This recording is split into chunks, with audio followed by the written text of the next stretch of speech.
Life में ना दोस्तों कभी ये काम मत करना, वरना आप सेटअप स्टार्ट लेने से पहले ही आप ख़त्म हो जाएंगे। और इन बात पे हमेशा आप ख्याल रखना। जो आज मैं सारा बात आपसे करने जा रहा हूँ, ये काफ़ी बिजनेस जो कर रहे हैं या जो करने वाले हैं तो उनके लिए काफ़ी अच्छा सुझाव है। जो हर एक दुकानदार स्टार्टिंग में ही गलती कर देता है, जिसके कारण उनका बिजनेस फेलियर हो जाता है या मार्केट में वो ज़्यादा दिन तक टिक नहीं पाते हैं।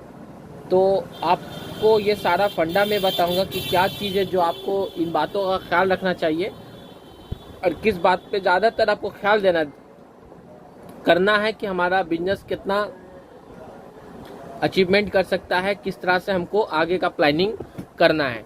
तो आज ये सारा बात हम आपको इस वीडियो के माध्यम बताने जा रहे हैं। तो प्लीज़ इस वीडियो को शुरू पूरा करने से पहले अपनी बात को आप लोगों से एक रिक्वेस्ट करते हैं, प्लीज़ हमारे वीडियो को अगर आप पसंद करते हैं तो प्लीज़ लाइक करें, लाइक ज़रूर कर दें, शेयर भी कर दें, सब्सक्राइब भी ज़रूर कर दें, ताकि इस तरह का वीडियो आने से पहले आप तक ज़रूर पहुंच जाए, सबसे पहले आपके पास अपडेट हो। और शेयर ज़रूर कर दें ताकि कोई भी फ्रेंड से जो प्लानिंग कर रहे हैं तो उनको शायद मेरे बात से कुछ मदद मिल सके। तो फिर चलिए शुरू करते हैं। तो पहला मुद्दा है कि अगर आप बिजनेस करते हैं तो आपके पास कुछ लोग आते हैं तो वो आपको राय मशवरा देते हैं। अरे तो कुछ लोग अच्छे भी होते हैं जो आपको नहीं देते हैं, कुछ लोग होते हैं कि जो आपके मार्केट में आपके माइंड में पहले ही सेटअप कर देंगे कि देखो यार, जब तुम ये धंधा कर रहे हो तो तुम्हारा कुछ ना कुछ उधारी ज़्यादा रहेगा, इस बिजनेस में एक पैसा आपका मार्केट में हमेशा फंसा रहेगा। तो आप भी उसके बाद से आकर के चलो 10,000 का सामान ले रहे हैं या 25,000 30,000 का सामान ले रहे हैं तो हम आपको 28,000 रुपये दे रहे हैं, 25,000 रुपये दे रहे हैं, 5,000 रुपये 10 में देंगे, बाद में देंगे, 10,000 बाद में देंगे। तो इस तरह का सोच करके आप लोग क्या करते हैं, और दूसरे के बात पे आने के बाद क्या करते हैं कि माइंड में भी आपका सेटअप हो जाता है कि यार ये धंधा बिजनेस से उधारी चलता ही है, अगर मैं उसको उधारी नहीं दूंगा तो अगला बंदा उसको उधारी देगा। तो ये एक नॉर्मल हर एक बिजनेसमैन के माइंड में चलता है। ये बिजनेस माइंड में हमारी भी चलता है कि जब वो उधारी लेने आता है तो मजबूर सा हो जाता है, यार पता नहीं अगर मैं नहीं दूंगा तो अगला बंदा के पास ले जाएगा, फिर उसका मार्केट अच्छा हो जाएगा, फिर मेरे पास लोग नहीं आएंगे। तो इस तरह का लोग ख्याल रखते हैं और जो बिजनेस लाइन में है तो इस तरह का ख्याल रखते हैं। तो कोई गलत ख्याल नहीं है, होता है। मगर मैं आपको बता रहा हूँ तो वो एक तजुर्बा बता रहा हूँ। तो देखिए क्या है, आप अगर ये सोचते हैं तो बिल्कुल आप गलत सोचते हैं, बिल्कुल आप गलत सोचते हैं। क्योंकि आज मैं आपको बताऊंगा, इंसान की 2 क्वालिटी बताऊंगा जो आपको समझना है और आपको ये गलती नहीं दोहराना है। तो क्यों नहीं दोहराना तो मैं बताता हूँ। देखिए क्या होता है, जब कोई एक अच्छा इज्जतदार होता है इंसान तो वो उधारी लेने से पहले आपके पास बहुत बार आएगा, वो आपको सारी बात बताएगा, ठीक है। तो उससे एक ऑनेस्टली आपको पता चल जाता है। इज्जतदार होता है ना, उधारी लेने से 10 मरतबा वो सोचता है कि मैं उधारी कैसे लूँगा या क्या है। या कोई आदमी बहुत ज़्यादा क्लोज आपके फैमिली का है तो वो बेहिचक आके बोलता है, बेटा थोड़ा बहुत अभी लेंगे, बाद में हम आपको बाद में पेमेंट देंगे, बाद बेटा भेजेगा, या जो भी है जिस तरह से वो बात करता है तो वो आपको समझ में आता है कि चलो भाई फैमिली का है तो वो आप उधारी उसको दे देते हैं। कोई बात नहीं, फैमिली है तो एक अलग है, उसका हमारा नज़रिया उसके लिए अलग है, तो हम उसको दे सकते हैं क्योंकि हम जानते हैं यहाँ पर मेरा पैसा नहीं फंसेगा। मगर एक बाहर से जो आते हैं रौंड करके आप घूम करके आपके दुकान तक पहुँचते हैं, आप बोलते हैं हमको उधारी लेना है, 5,000 बाद में देंगे, 20,000 में बाद में देंगे, 50,000 का सामान ले रहा है तो आपको 30,000 का लालच दे रहा है, 15,000 पर रोक दे रहा है, 20,000 पर रोक दे रहा है।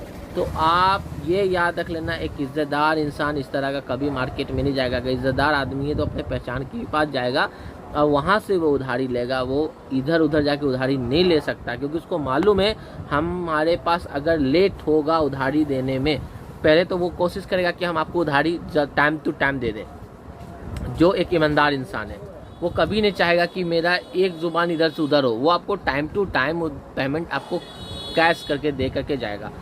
अब वो बाहर इस डर से नहीं लेगा कि अगर हम उस टाइम में पेमेंट नहीं देंगे तो ये लोग मेरे घर पे आ जाएंगे। तो ये एक थ्योरी है। दूसरा बंदा है जो रौंड करके आपके दुकान पे आता है तो मैं ऐसे इंसान से बोलता हूँ, कभी भी आप लालच में मत पड़ना कि 20,000 रुपया है, चलो दे दे रहा है, 3,000 4,000 रुपये बचा हुआ है, बाद में दे देगा। दोस्त, ये 3,000 रुपया आपको बहुत बड़ा नुकसान, इवन आपको 1,000 रुपये बचता है तो बहुत बड़ा नुकसान में आपको ले जा सकता है। इस ख्याल में मत रहना कि मैं उधारी नहीं दूंगा तो दूसरा दे देगा, दूसरा को देने दो।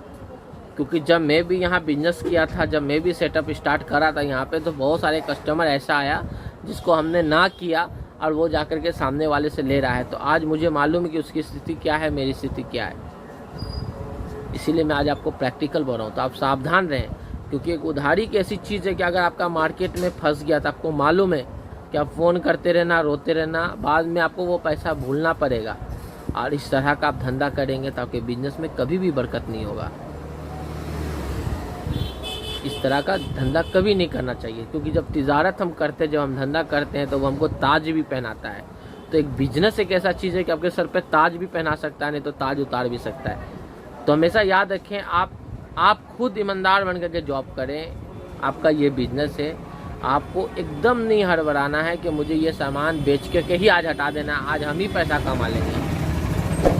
ऐसा कुछ भी नहीं है। और जो उधारी लेने आता है तो इस तरह से माइंड को आपको जो बना देता है, या आप सोच रहे कि एक पूंजी उधारी जाएगा ही, तो ऐसा कुछ भी नहीं है दोस्त। आप क्या उधारी ला रहे हैं सामान? आपको कोई होलसेलर उधारी दे रहा है? आप जहाँ से परचेस कर रहे हैं आपको कैश पे खरीद के देना पड़ता है। उन लोगों को, अब देखिए, जो बड़े लोग जो धंधा कर रहे हैं उन लोगों को कहाँ झुकना पड़ रहा है, वो तो आपसे बात भी नहीं करता है। और हम 1 घंटा उनको चाय पिला करके लंबा चौड़ा डिस्कस करने के बाद वो मेरा पैसा भी रोकते हैं, मेरा वक्त भी खराब करते हैं, मेरा सामान को रोक करके पैसा भी कम दे करके मेरे सामान को लेकर चले जाते हैं। इसलिए दोस्त, कभी भी इन बातों में मत जाना।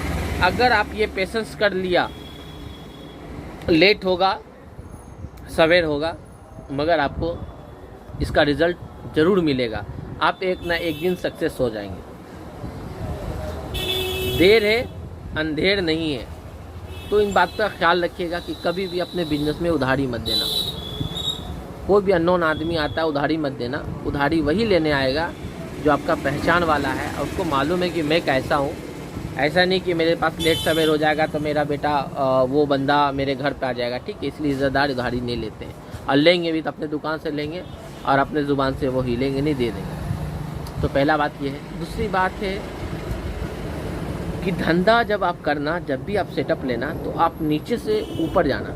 ये नहीं कि आप बहुत हाई फाई पैसा लेकर के मार्केट में उतर गए, क्योंकि जब आप पैसा के मुद्दे पर आप उतर के बिजनेस करते, जब आप सोचते हैं कि हमारे पास पैसा है और मैं ये धंधा करूँगा सीधा हाई लेवल से, जो सोचते हैं, तो वो याद रख लीजिएगा कि आप सक्सेस नहीं करेंगे, आप नीचे गिर जाएंगे। आप सेटअप लेने से पहले ही डाउन हो जाएंगे। क्यों? क्योंकि आपने लाख रुपए खर्चा किया दुकान पे, अच्छा खासा आप माल उठा लिया, आपने लोकल सर्वे नहीं किया, बड़ा बड़ा डीलरशिप ले लिया, लाइट का ले लिया, ये ले लिया, वो ले लिया। आप जितना आपका खर्चा हुआ है, अब आपके पास अभी पेशेंस बना नहीं, मार्केट में एक पहचान नहीं बनी, आपने अपने आप को तोला नहीं मार्केट में। क्योंकि जब हम भी मार्केट में उतरे थे तो ये मुझे नहीं मालूम था मैं कि इस रेस में, लॉन्ग रेस में कितना दूर तक जा सकता हूँ। क्योंकि जब हम उतरे थे उसमें इतना मेंटल टॉर्चर था, कंपटीशन था, बीमारी थी, आबो हवा चेंज था, मार्केट था, पैसे का भी प्रॉब्लम था। तो मार्केट्स का प्रॉब्लम है, सामान का प्रॉब्लम है। तो उसमें क्या होता है, बहुत सारा आदमी माइंड हरासमेंट के कारण पीछे बैकअप कर जाता है, बिजनेस से हट जाता है। तो क्या होता है, आप अगर हाई लेवल पे करते हैं तो आपको नीचे लेवल से कुछ सीखने को नहीं मिलेगा, और आप इतना हरासमेंट होते हैं कि आपको नुकसान काफ़ी ज़्यादा सहना पड़ेगा। जहां हम थोड़ा पूंजी लगा करके टेंशन लेते हैं तो वो टेंशन जायज़ होता है, क्योंकि हम उस पूंजी को बड़ा करने के लिए खोजते हैं, और आप ऑलरेडी पूंजी फंसा दिया है तो आप कमाने के लिए सोच रहे हैं। तो इस दोनों में अंतर है, क्योंकि फर्स्ट टाइम हम मार्केट बनाते हैं, कम पूंजी लगा करके हम मार्केट को एक्सपांड करते हैं, बाहर फैलाते हैं, अपने मार्केट को बनाते हैं, पहचान करते हैं। फिर बाद में हम सामान को ज़्यादा क्वांटिटी में रख करके उसको सेल करते हैं। और आपने क्या किया, मार्केट नहीं बनाया, अपने लोकल मार्केट का सर्वे नहीं किया कि ये सामान, ये पेन है अगर, तो ये पेन 2 रुपये में मेरे मार्केट में बिक रहा है या 3 रुपये में बिक रहा है, आपको ये नहीं मालूम है। आपको अच्छा कंपनी का आप डीलरशिप ले लिया, वो क्या, देखिए हर कोई, अगर आपको नॉलेज नहीं है ना, आप जब डीलरशिप लेने जाएंगे तो आपको वो बोलेगा, पूछेगा क्या आप कभी लोकल मार्केटिंग किए हैं, तो वहीं से वो आपको तोल लेता है कि क्या हम लोकल मार्केटिंग नहीं किए हैं, तो वो भी कहीं ना कहीं लगा करके आपको भेजेगा।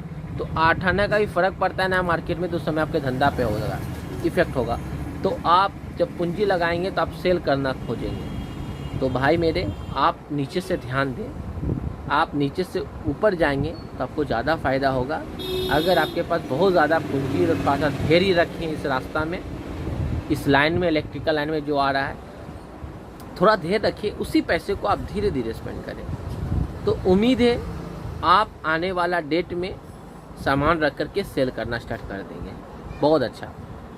और एक बार में अगर आप सामान लेते हैं तो आप शायद परेशानी में आ सकते हैं, क्योंकि आपको मार्केट का नॉलेज नहीं है। तो ये गलती आप ना करें कि सेटअप स्टार्ट करने से पहले ही आप सेटर को गिराना पड़ रहा है आपको, ठीक है। तो ये गलती ना करें, इस तरह का बात को आप याद रखें जो भी मैं आपको बोला हूँ, क्योंकि मैं हमेशा आपको वीडियो में बोला हूँ कि जो भी मैं बताता हूँ आपको मैं रियल बताता हूँ, प्रैक्टिकल बताता हूँ, कुछ इस तरह का फेकम फाक भी नहीं है। तो इन बात का ख्याल रखें, और भी मैं इस तरह का वीडियो मैं लाता रहूँगा।